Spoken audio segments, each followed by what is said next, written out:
In the year 1700, India made up almost a quarter of the world's economy. It was the beating heart of global trade, a land of gold, silk, and spices, exporting fine cottons and jewels across continents. Its cities glowed with craftsmanship and commerce. Bengal alone was richer than the whole of Britain. But by 1947, when India finally gained independence, its share of the world economy had fallen to less than 4%. The difference didn't vanish, it was taken. Not through invasion alone, but through ledgers, taxes, and trade law. Welcome to the dollar archives, where money, power, and history collide. And nothing is ever as simple as it looks. For 2 centuries, the British Empire engineered one of the most efficient systems of extraction in human history. They didn't just rule India, they monetized it. They transformed a civilization that had once exported luxury goods to Rome, Arabia, and China into a supplier of cheap raw materials for British industry. And they did it through a quiet revolution in accounting. This is not a story about nationalism or revenge. It's about math, about how one of the richest societies on earth became one of the poorest, not by war, but by financial design. To understand it, we have to start at the beginning, long before the Union Jack flew over Delhi. In the early 1600s, the Mughal Empire governed India. It was a sprawling, sophisticated civilization of nearly 150 million people, almost a quarter of the world's population. The Mughals presided over booming agriculture, advanced irrigation, and bustling ports. Indian textiles were so prized that European merchants sailed for months just to bring back bolts of cotton. Pepper, indigo, silk, all of it flowed out through the ports of Surat and Calcutta. India ran a trade surplus with almost everyone. Gold and silver flowed into the subcontinent, not out. But across the sea, a small island nation was rising, ambitious, armed, and organized around something new, the Joint Stock Company. In 1600, Queen Elizabeth I granted a royal charter to a group of London merchants, the East India Company. It wasn't a government, but it would become one. It had shareholders, a board of directors, and soon an army. At first, the company was just another trader in a crowded marketplace. Portugal, the Netherlands, and France already had a presence in India. But where others sought partnership, the British sought monopoly. Their secret weapon wasn't diplomacy or guns, it was finance. They had ships financed through bonds, insurance underwritten by Lloyd's, and a London credit network that allowed them to scale trade like no empire before. The company quickly realized that the real profit wasn't in trade, it was in taxation. In 1757, everything changed. The Battle of Plassey, a small clash in Bengal, became a pivot in world history. With fewer than 1,000 British soldiers and a handful of local allies, the East India Company defeated the Nawab of Bengal. But the real victory came afterward. The company installed a puppet ruler, granting itself the right to collect Bengal's taxes. That decision marked the birth of corporate colonialism. Within a decade, the company was siphoning tens of millions of pounds out of Bengal every year, a transfer of wealth so large that it triggered inflation, famine, and financial collapse across the region. London boomed. Calcutta starved. To the British Parliament, the profits were staggering. The East India Company's dividends soared. Share prices in London exploded. Investors who had never set foot in Asia were getting rich off Indian taxes. And yet those same taxes were collected from farmers who couldn't afford to eat.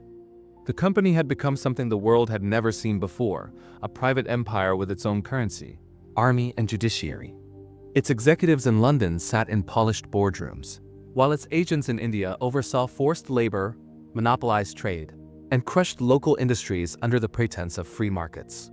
This wasn't just looting, it was systematic transfer. When famine hit Bengal in 1770, one of the worst in recorded history, it killed around 10 million people. But even as bodies lined the roads, company revenues increased. They kept collecting taxes. They kept exporting grain. For London investors, it was a good year. The idea of a market had replaced the idea of mercy. Meanwhile, British economists back home justified it all as civilization. They argued that India was backward, that Britain was modernizing it, building railways, introducing law, spreading English education. But every one of those improvements was engineered for extraction. Railways weren't built to connect Indians to each other. They were built to connect cotton fields to ports. Schools didn't educate a new middle class, they trained clerks for colonial offices. And the courts didn't protect rights, they enforced debt. Even the railways, often romanticized as the empire's gift, were financed in a way that guaranteed British profit. British investors were promised a 5% return backed by Indian taxpayers, no matter how the railways performed. The profits flowed to London. The costs stayed in Calcutta. This was the financial equivalent of a vampire system, one that drained without bleeding. The mechanism became so efficient that it got its own name, the drain of wealth. Indian intellectual Dadabhai Naoroji, in his 1901 book Poverty and Un-British Rule in India, described it as the bleeding of India, a steady flow of resources, labor, and capital to Britain, without any reciprocal benefit. He estimated that, by the late 19th century, India was losing hundreds of millions of pounds annually, wealth that funded Britain's industrial revolution and imperial wars. And he was right. Between 1765 and 1938, historians estimate that Britain extracted the modern equivalent of $45 trillion from India. That's more than the GDP of the United States and China combined today. The math is staggering. But the real impact wasn't just economic, it was human. For centuries, India had exported high-value goods and imported precious metals. Under British rule, that flipped. India began exporting raw cotton, opium, and grain, and importing finished British goods. The country's artisans, weavers, and merchants, once the backbone of a global luxury economy, were wiped out by policy. British textiles flooded the Indian market at prices no local craftsman could match. Entire towns known for weaving and fabric production, like Dhaka, fell into ruin. By the mid-1800s, India had gone from the world's largest textile producer to a mere supplier of raw cotton for Manchester's factories. This was globalization, 19th century style.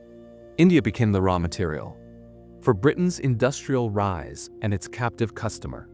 Even as British officials boasted of modernization, India's per capita income stagnated for nearly 2 centuries. Famines became more frequent, wages collapsed, and yet the empire grew richer. It wasn't an accident, it was a business model. Every empire in history had taken tribute. But the British found a way to make tribute look like trade. By the 19th century, the East India Company had been replaced by direct crown rule after the Indian Rebellion of 1857. But the financial machinery remained untouched. The Raj didn't need conquest anymore. It had something more powerful: contracts.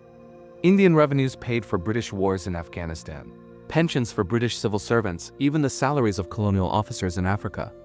The cost of empire was outsourced to the colonized. And for Britain, it was the deal of the millennium. India financed its conqueror. By the late 19th century, the system had evolved into something even more refined. A model of financial imperialism so sophisticated that it didn't even look like exploitation. It looked like management. The British Raj had perfected a structure of home charges, payments India had to make to Britain each year for services rendered. These included the salaries of British officials in India, interest on loans raised in London for railways and infrastructure, pensions for retired civil servants, and even the cost of the British Army stationed there. In theory, these were administrative expenses. In practice, they were an elegant accounting trick to siphon wealth. Every year, enormous sums left India without any corresponding inflow. No goods were exchanged, no services received. It was pure financial outflow, a colonial balance sheet that sent value north and left poverty behind. By the early 20th century, these transfers exceeded £100 million annually, equivalent to tens of billions of dollars today. Cumulatively, economists estimate that over 2 centuries, the empire extracted the modern equivalent of $45 trillion. It has a number so large it barely feels real, but you can see its consequences everywhere. India's once thriving economy of artisans and merchants was replaced by a peasantry trapped in debt. Britain's industrial cities, Manchester, Birmingham, Liverpool, were built on the profits of Indian raw materials. The textile mills of Lancashire glowed through the night because India's looms went silent. To the British Parliament, this was progress. To India, it was de-industrialization. Textiles weren't the only casualty. India's shipbuilding, ironworks, and carpentry trades all declined under British policy. Indian forests were stripped to supply railway sleepers. Indian farmers were pushed into cash crops like indigo and opium, which served Britain's external trade, not India's food security. And when drought struck, the results were catastrophic. Between 1876 and 1902, A series of famines swept the subcontinent, killing over 20 million people. During those same years, India exported millions of tons of grain to Britain. Grain that could have fed the dying was shipped abroad because export revenue mattered more than human life.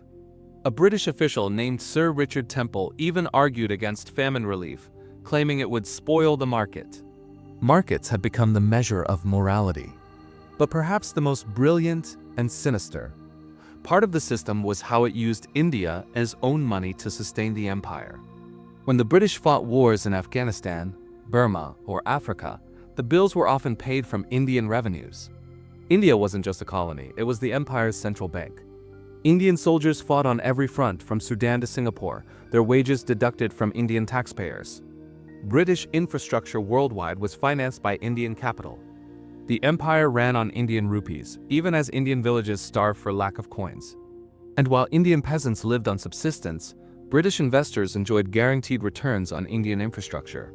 The railways, so often cited as Britain's gift to India, were built with British capital under contracts that guaranteed a 5% annual return, underwritten by Indian taxes. If the railways didn't earn enough profit, Indian taxpayers made up the difference. The risk was Indian. The reward was British. This was colonial finance, privatized profit, socialized cost. Even after the East India Company was dissolved, its logic survived. London financiers realized they didn't need to conquer countries to profit from them. They only needed to control credit. Empire had discovered its final form, debt. After independence in 1947, India inherited not just poverty, but a system of dependency. Centuries of extraction had hollowed out local industries, destroyed capital reserves, and left the country with less than 2% literacy and chronic famine. But the world India entered wasn't free. It was financially globalized, built on the same principles the empire had pioneered: trade imbalance, capital flow, and invisible extraction. Developing nations, newly independent but economically fragile, were soon caught in a familiar trap. They exported raw materials, imported finished goods, and borrowed money in foreign currencies to pay for it. Sound familiar? It's the same structure that drained India for 2 centuries, updated for the 20th century. Today, the mechanism has changed names. It's called debt dependency or structural adjustment. The IMF and World Bank don't wield muskets or armies, but they use conditional loans, austerity programs, and trade rules that often produce the same result: wealth flowing from the poor to the rich, disguised as policy. Every year, developing nations collectively send over $200 billion more in interest and profit repatriation to wealthy economies than they receive in aid. The direction of the drain hasn't reversed. It's just become digital. The empire may have collapsed, but the spreadsheets are still running. This is the quiet truth of global capitalism. It was built on the blueprint of empire. The same logic of extraction, only cleaner, quieter, and harder to see. When Britain industrialized, it did so with Indian resources, Indian labor, and Indian revenue. When modern nations industrialize today, they often do it with outsourced labor, foreign debt, and offshore profits. Different era, same imbalance. The lesson is stark and deeply modern.